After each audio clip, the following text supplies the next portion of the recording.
This is the 217 Recovery Podcast with Corey Winfield. Check. Microphone checker. Check it. Microphone checker. Check it. You two are just having too much fun. 23rd of February, 2021. My name is Corey Winfield. Marnie Winfield. And this is the check. 217 Recovery Podcast. We were messing around the other day, and that from Friday the 13th, I was like, check, kill. And I was messing with our headphones, and I had some echo, so we were having fun. Mm-hmm. Doing our mic check the other day. So we do have a little fun in recovery, which I was reminded of today, as I had to take a guy to a place where I went to treatment once, and I told him, I was like, man, I just try to have fun. You know, you can go into treatment a couple different ways. You can go in all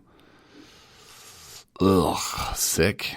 You can go in with a bad attitude, or I don't want to be here. You can go in there and just think, you know what, I'll make the most of this opportunity to figure out if it's not your first time, you know, like, hey, I'm going to figure out what I'm going to learn this time about myself, and I'm going to have fun while I'm doing it. That's kind of the attitude I had. Yeah. Last time I went to treatment, so. Fun in recovery. And I told the guy last thing I said, I was like, all right, man, have fun. And he kind of was like, phew. And then he kind of looked up and he smiled at me and was like, all right. Mm-hmm. So I think that was good last parting words. Yeah, good advice. Peace out, homie. Good luck. Mm-hmm. Have fun. Yeah, I don't think I told him good luck, though. Mm. But, yeah, gotta have a little fun in recovery. Something that I'm not having fun with, our stupid app. I hate it. Why? Oh, my God. Well, I'll just give you one reason. Because it doesn't work. Not on Google. If you had an Android. Oh, it might work if you... Oh, no. I don't know. Because they said they removed it from the Google Play Store. Because it was so awesome. For real, why? No, because Google updated their... I don't know. Whatever. And I sent it to the people and they were like, oh... Okay. And like... 2 months ago, I went on the Google's thing, and it said I didn't need to do anything. They're like, oh, well, you're not a blah, blah, blah. You don't need to do any of it. I'm like, all right, cool. Well, apparently it's not correct, sir. So then the app people were like, oh, well, we need permission. Add us as a admin. I'm like, okay. So I go to do that. It's like already an admin. I'm like, so what are these people doing, man? I don't know. I'm just upset. So I spent like 30 minutes dealing with that, and then some dude in India chatting with me, and everybody in this company's like chat, they're all named Aaron. Yeah. And they're in India, so I know his name's not Aaron, and it's not the same Aaron I talked to last week or the week before. Mm-hmm. So then I asked him I was like, what about the Apple, the iOS app that's still messed up where it says audio? Mm-hmm. And he was like, oh, what do you mean? It looks fine. I'm like, it does not look fine. So I sent him a screenshot. I'm like, bro, it does not look fine. And then he wrote back, oh, I found the issue between the test app and the actual app. And so I said, I was like, well, did you fix it? Like, can I tell people that are listening when they can expect to see it on their app? And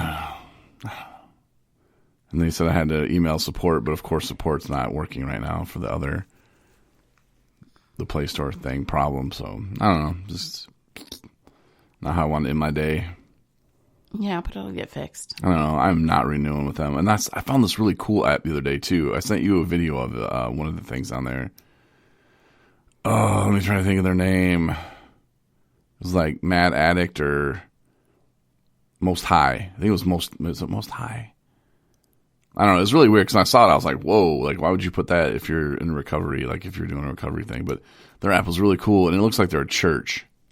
So maybe they're like, we're the Most High, close to God. I don't know. They could have maybe thought like, oh, like, I'm the Most High in the room right now because I did the most drugs. I mean, that's kind of how I would take that. But maybe if you're close to Jesus, maybe you're just Most High. I don't know. But they had like a whole program of apps and videos, and that's the kind of stuff that I want to do. And it's just like, man, these effers stole my idea. Great minds think alike. Well, see, maybe they're a little closer to Jesus. Like, Jesus is a big fan of mine. Maybe he's a huge fan of theirs. I don't know. Mm-hmm. You know, he's just not putting the people around me or something. Who knows? But, yeah, I think it's called Most High or something like that. It's pretty cool, though. I like it. I'll have to check it out. I went their app. But they have, like, some kind of church app. And I went and sent them a message, and they didn't write me back. The people who like have that app, because I was like interested. I'm like, yeah, I'm interested. Mm-hmm.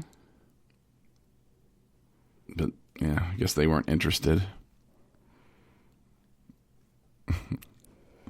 They just have some different name, but I'm not going to say what it is because that's inappropriate for the podcast for the children listening right now. Let's see what else. Oh, we got to go to the hotline. There was a message on there. Oh, okay. So we do have to listen to that tonight. But I want to touch on a dream though, real quick. That I had last night, and you obviously were in the same bed as I was, and you probably could see that I was tossing, turning, waking up repeatedly, and I kept having the same dream. I'd go back to it. You ever have that? Yeah. Yeah, it's creepy, but it's kind of awesome. Depends on if the dream is good or not. Yeah, obviously, but this was a good one. Okay. Sorta. It was confusing. It's like I was given a mission. Mm-hmm. And a few months ago, we did a podcast where I was talking about how the children, like, we need to start teaching our kids, like, early age, you know, about addiction, about what drugs do to the brain, and just break it down for them so that way they know. I mean, drugs are bad. You either got that or you got that. What drugs? There ain't no drugs here. Not in this house, not in this community, which is not the way, in my professional opinion, as a radio broadcaster. Or my opinion as a professional radio broadcaster.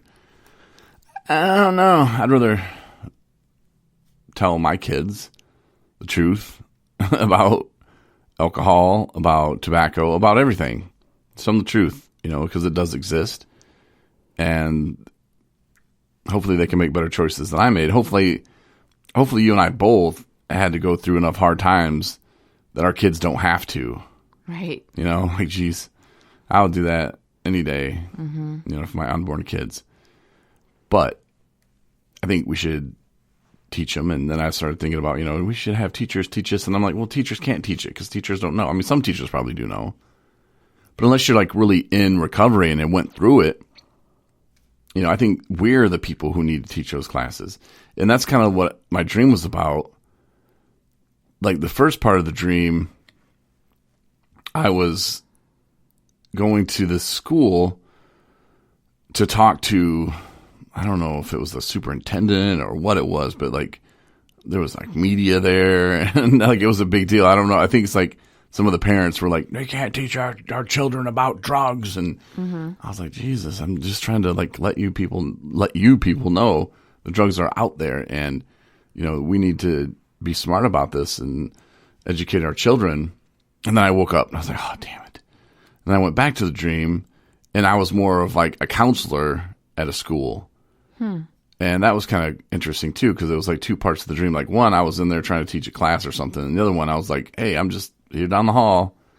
And I did some kind of like presentation to the classes or something. But like, I still had that aspect of it, but I was more of like a counselor. Mm-hmm.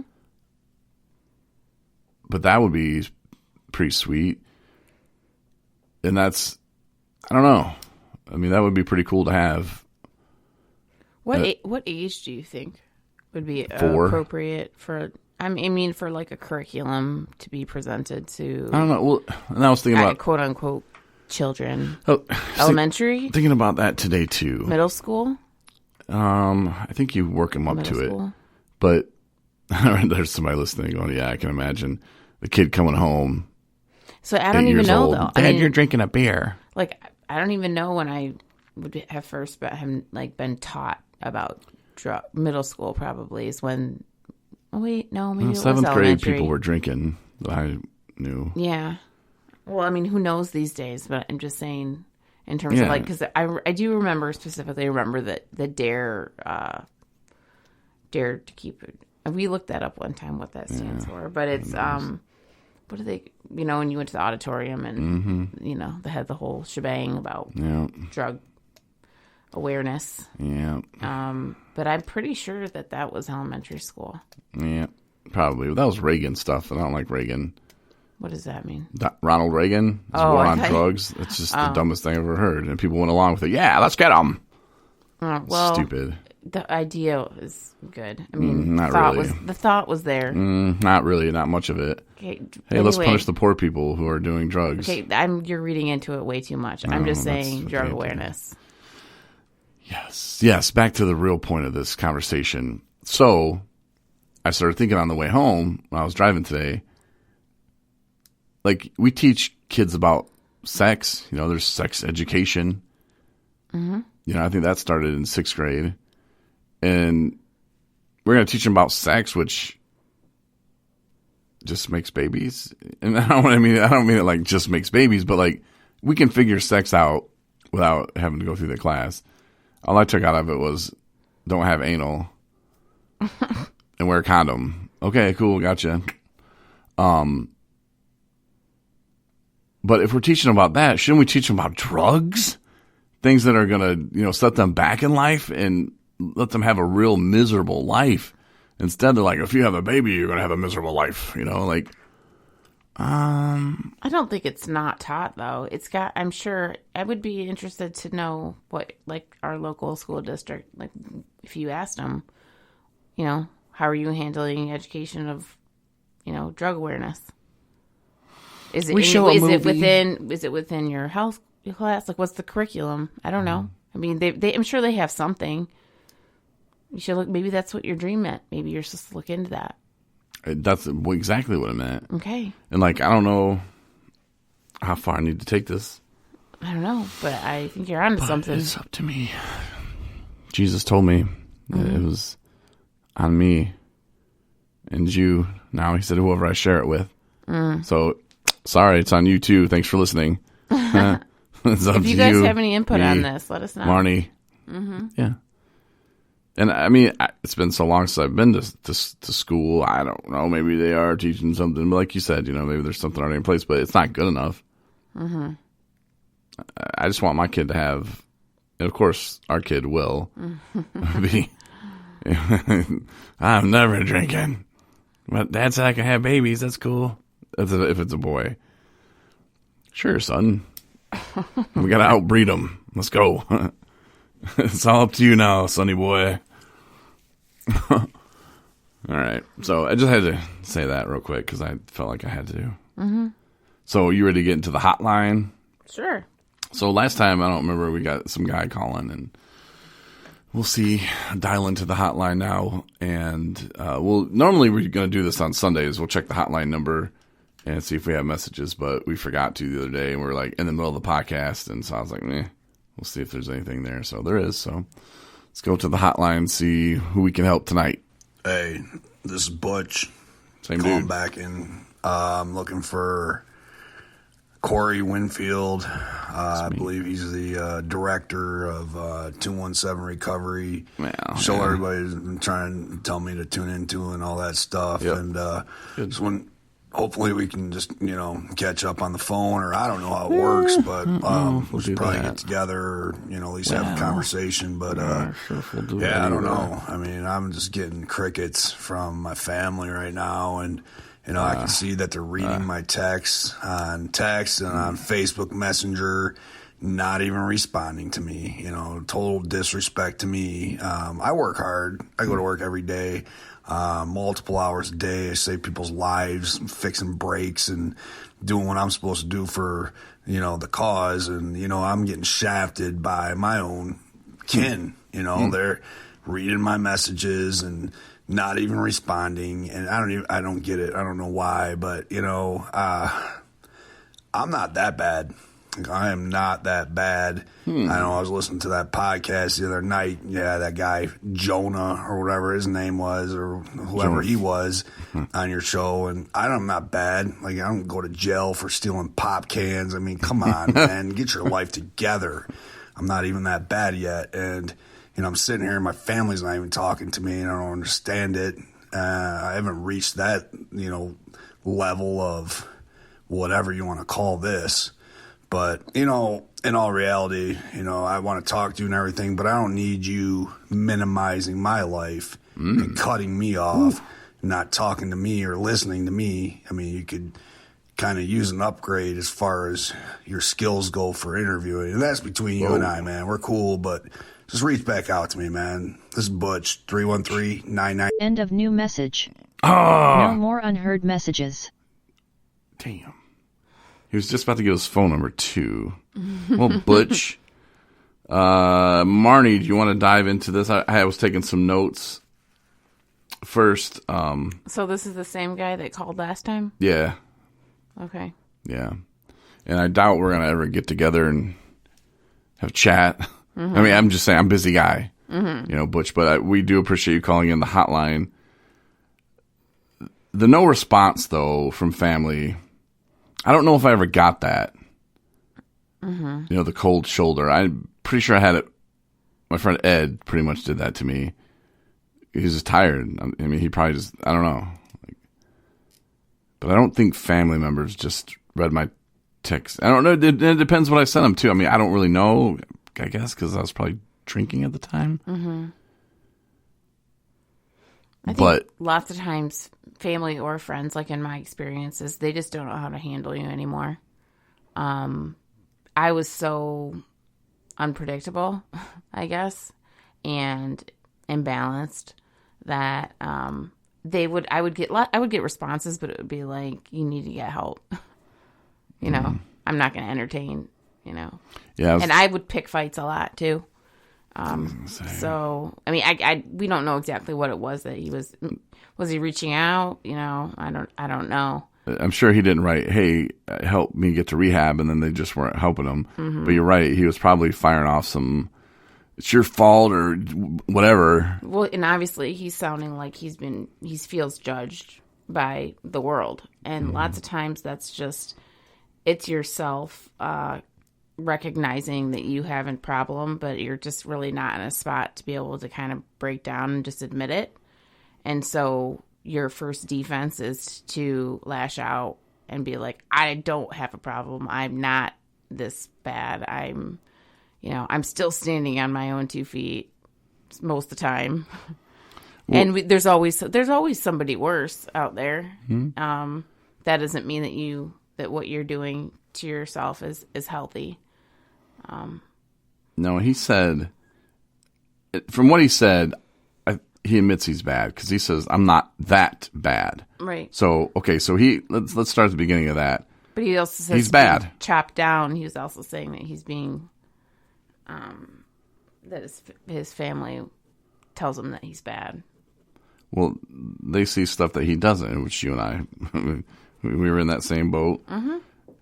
But he's bad. So at least he's admitting, okay, I'm bad. I'm just not that bad, which is very dangerous. Like you said, it's always worse. There's always a story you're going to hear that you're like, oh my gosh, what was I complaining about?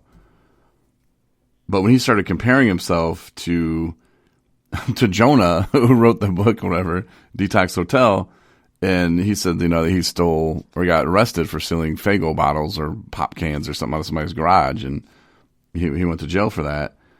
But to say, oh, I'm not that bad, like you're comparing yourself to other people, and I don't know. I think that's very dangerous to do, and to just look at yourself and go, okay, well, I'm bad. My family's telling me I'm bad. Something must be going on there that they're noticing, and don't be afraid to give up alcohol or your drug of choice. And that, I think, is what it kind of boils down to, because you can hear it in his voice. He doesn't want to give it up. He wants me to go, you know what, Butch, you work on people's cars, you save people's lives. You know what, damn it, you deserve to drink your life away.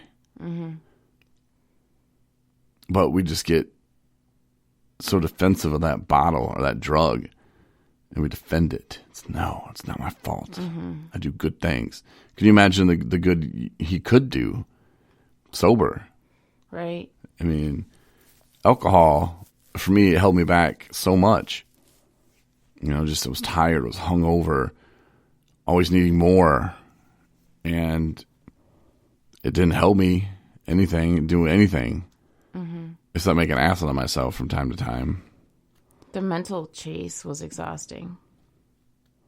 You know, I mean, obviously physically, 100% the physical drain that it has on you is so incredible. But the emotional and mental stress and drain of like trying to figure out how to get more and where to get it and the means to get it, and that was, for me, was the exhausting part. And for women, alcohol has a real different effect on your body.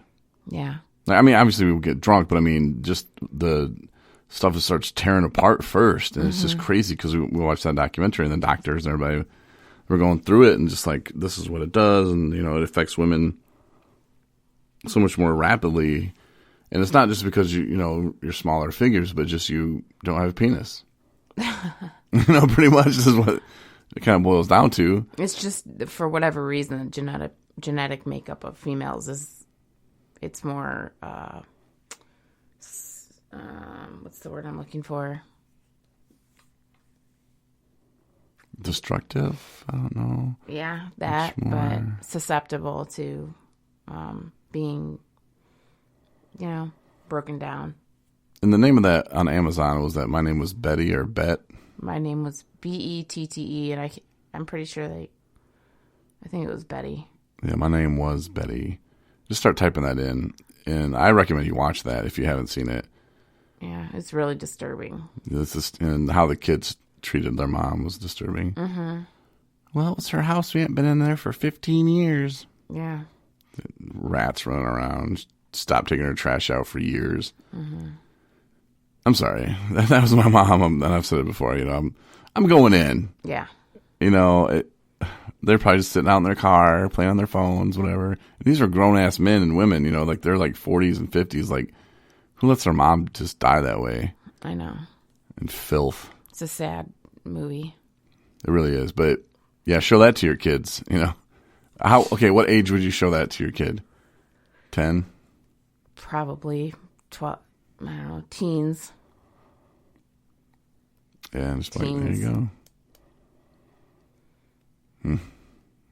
Interesting. But that stuff should be shown. Mm-hmm.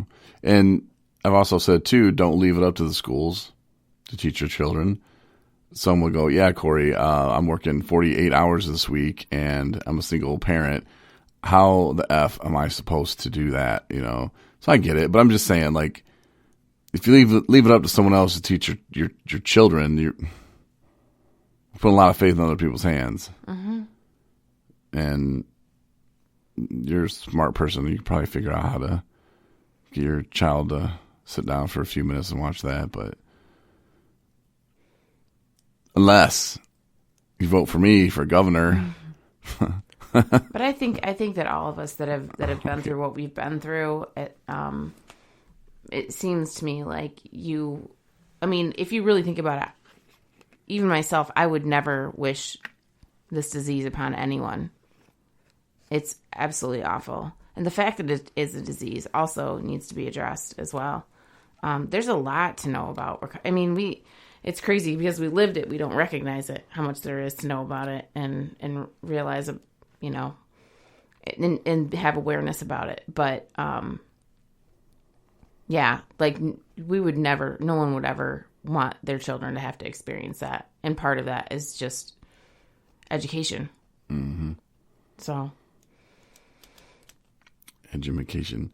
If you do need to get help and you're just like, I don't know where to start, because I had help my friend the other day and he didn't have insurance even. And I'm like, well, you go to the Healthy Michigan plan because he's unemployed, and that can set him up with that, and that'll kind of get him where he needs to go. But even if he didn't do that, they'll figure that out. Like, that's piece of cake. Mm-hmm. So don't let that hold you back. But Hope Not Handcuffs is an organization that can really help you, and they can do some of the legwork for you, so you're not calling or, God forbid, you're Googling, rehabs near me or rehabs, because, that can get you into a wormhole situation where you're just going down a wormhole and you're not even talking to the people you think you're talking to, and it can be tough unless you actually know the name of a place. A little easier then. But yeah, if you're just Googling rehabs, good luck. But Hope Not Handcuffs is an organization that, like I said, can do a lot of the legwork for you. They can put your mind at ease with, hey, you know what? We're here for you. We can talk to you and get you a recovery coach. We can set you up. You need a ride, we'll hook you up. There's these awesome people out of Traverse City. They're called 217 Recovery that, help us out. And yeah, so Hope Not Handcuffs. And it's not Hope or Handcuffs. I had one guy was like, so if I don't do this, you're going to take me to jail? No. It's not Hope or Handcuffs. It's Hope Not Handcuffs. And you don't have to be in trouble with the law either. If you just want to have some hope. Mm-hmm. So maybe one day you're not in handcuffs, looking at it like that. Mm-hmm.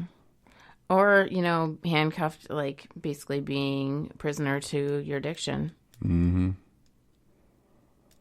You could be hoped to your addiction instead of handcuffed. Mm-hmm. But there is a link if you need more info on Hope Not Handcuffs or you want to pass it along to somebody.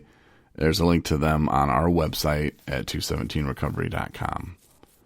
So I encourage you to check that out. Mm-hmm. But it's going to be it for tonight or for today. Mm-hmm. I do appreciate you listening. If you listen to us on the Google app and you're like, what the hell happened to the app, man? So that's all I got for you. Mm-hmm. And of course, if you're listening to this point, you already know what happened. So just hang in there and we'll be back soon on that. Maybe, who knows? But this is where I would tell you, if you don't have the app, you can get it from the App Store.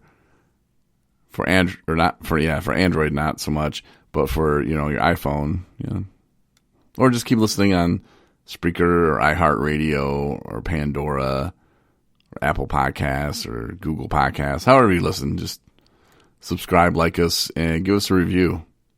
Mm-hmm. Really do appreciate it. And big shout out again to my man Kevin in St. Louis. Thank you, sir. So that's all I need to say to Kevin. He knows. Mm-hmm. He knows I know that he knows what I'm saying. So thanks, sir. Appreciate it. And share us with your friends. And we'll talk to you again on Thursday. Night, everybody. See ya.